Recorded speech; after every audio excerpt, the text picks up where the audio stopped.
Hatua ya serikali kutangaza mkakati mpya wa kupambana na ugonjwa hatari wa malaria kwa kujikita kwenye kuua mazalia ya mbu umepokelewa vyema na wadau, ingawa wamesisitiza mpango huo ni lazima uendane na hatua nyingine zaidi za kitaalamu ili lengo litimie. Katika hotuba ya jana ya Waziri wa Mipango na Uwekezaji Kitila Mkumbo, serikali ilisema inakusudia kuongeza nguvu kiwanda cha dawa cha kuua mazalia ya mbu kilichopo nchini ili kuongeza nguvu ya kupambana na ugonjwa huo, hasa katika mazingira ya sasa ambapo wahisani wamepunguza misaada katika sekta ya afya.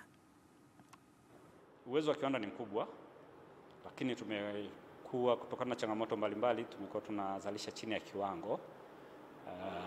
Tumekuwa tunazalisha mpaka sasa hivi tuko kwenye uwezo wa kuzalisha kwa bana uzalishaji halisi lita milioni 1.2, lakini uwezo nilivyosema ni milioni 6. Hii bidhaa ambayo tunaizalisha kutokana na mahitaji. Kwa hiyo kadri mahitaji yanavyokuwa makubwa na sisi tunazalisha kwa kiwango hicho. Kwa hiyo tukipata mahitaji soko likiwa ni kubwa, na hii commitment ya serikali maana yake ni kwamba halmashauri zote zinaenda kununua, taasisi zote zinaenda kununua. Kwa hiyo hawa ni wateja ambao wakubwa ambao tunadhani tunavyoenda kusambaza hii dawa watatusaidia sasa ili tuweze kuzalisha kuendana na mahitaji.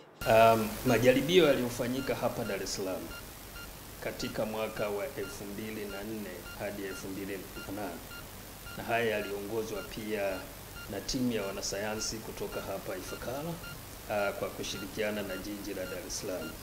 Njia hii iliweza kupunguza maambukizi ya malaria kwa 50% hadi 60%.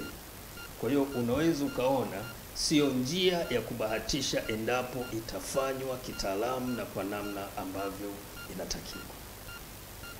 Kwa hiyo ni lazima kuwe kuna combinations ya hizi afua mbalimbali ili kuweza kufikia lengo la kutokomeza ugonjwa wa malaria.